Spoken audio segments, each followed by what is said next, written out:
One thing I love about Spencer Rascoff's new book, Zillow Talk, is that it's phenomenal for you if you're trying to buy or sell your home because it uses data, real hard data, to debunk real estate fiction and give you facts that'll get you the best bang for your buck. Here are 10 rules you need to know before buying or selling your home. A good one for sellers, for example, is to know when to list your home. If you list your home at the wrong time of the year, that can be a 2 to 3% discount. When is the best time to list your home? So it depends where you live. Nationwide, it's mid-March, but if you live in colder climates, it gets pushed out to mid-April. Warmer climates a little bit earlier in March. But the internet has changed this a little bit. So what you want to do as a seller is you want to pay attention to listings on the internet in your neighborhood or signs that you see in your community, and wait until 2 or 3 weeks after those kind of new listings start to bloom, and then you hit a sweet spot. Should you buy the worst home in the nicest neighborhood? No. For Zillow Talk, we analyzed millions of pieces of data and determined that actually the worst home in the best neighborhood will not appreciate that quickly. Actually, you'd be far better off buying the best home that you can afford, as long as it's not the worst home in that neighborhood. How do you find that good agent who's going to save you money? Well, there are some gender differences that are kind of interesting and amusing. So for example, female real estate agents do a better job of getting the deal done because they're more willing to negotiate.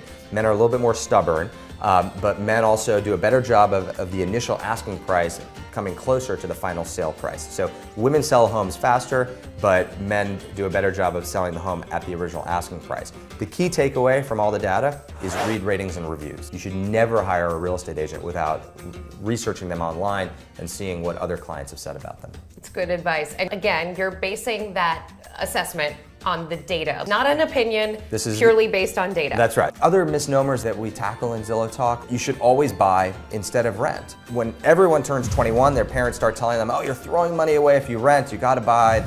Actually, the data says that's not true, that frequently it's better to rent than to buy. So what is the crossover? Well, nationwide, it's about 2 years. If you're gonna be in a property for 2 or more years, you should buy it. But huge regional differences. In Miami and Atlanta and Detroit, if you're gonna be in a home for just 1 year, you ought to buy instead of rent. But in Manhattan, that break even is over 5 years. So you should probably rent instead of buy. That's really interesting. So, location, location, location still exists in this market. People always say location, location, location. It's actually future location, future location, future location. So once you know about an up and coming hot neighborhood, it's already happened. So we looked at home values in hot neighborhoods and their rates of appreciation, and they actually appreciate much more slowly than the nearby neighborhoods. This halo effect is real. So in New York, once these villages happened, Brooklyn started to happen. So if you care about rates of appreciation, you want to move into the home near the hot neighborhood. So as a rule of thumb, if I'm house hunting and I want the neighborhood that's going to get me the most bang for my buck, I look for the neighborhood nearby the up and coming neighborhood. That's right. And another good smoke signal here is Starbucks. We created this analysis called the Starbucks effect in our book.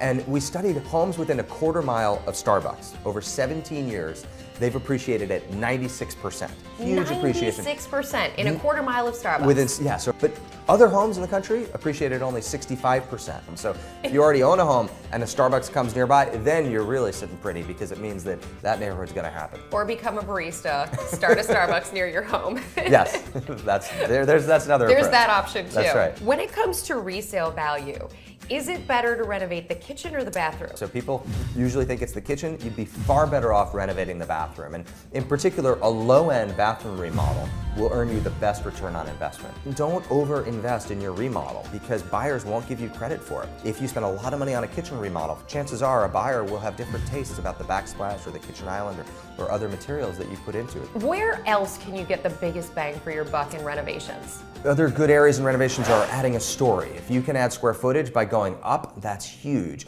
But another mistake is renovating a basement. People usually think that renovating a basement is a great investment. The problem is buyers have distinct tastes. Some people want an exercise room in the basement. Some people want a kid's playroom. Some people want a theater. And whatever you put into that basement might not be the right decision. Will a house on Elm Court sell more than a house on Elm Street? Well, street names matter a lot. So we found great data in Zillow Talk that showed that you want to be on a court and a way and a lane, and not on a boulevard or a street. That is around a 2 to 3% difference in home values. And the more unique name, the better. Thunder Road, Penny Lane, those are great. Unique names. Yes. Not a number. Not a number. So numbered streets generally are worth less. Now there are some differences in Manhattan that doesn't apply. There's lots to be learned from the numerology though of real estate listings. So for example, we analyzed the number 666, which is bad luck in American numerology, right? 3.6% discount if you've got 666 in your asking price or your address. So avoid 666 if possible. On the other hand, 316, which are lucky numbers from the Bible, from the book of John, 3:16, that's a 2 to 3% premium if you've got 316 in your address or asking price. So try to find an address that has 316, or when you're listing, put 316 somewhere in your asking price. If possible. And if you're selling your home in an area with a lot of Chinese buyers, more than 10% of the buyers in your community, you definitely want to have 8s and avoid 4s. 8 is lucky in Chinese culture, 4 is unlucky, and that also can be a 2 to 3% difference. So make sure your asking price doesn't have 4s if you're selling it to potentially a Chinese buyer.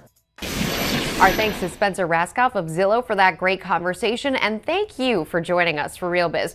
We want to hear from you. Is there a hot spot popping up near you? Tweet us your pictures. Tell us what you think, where it is. Tell us why it's going to be big. Like us, tweet us at Rebecca Jarvis, and comment below. And from the studios in New York City, I'm Rebecca Jarvis. Have a great day.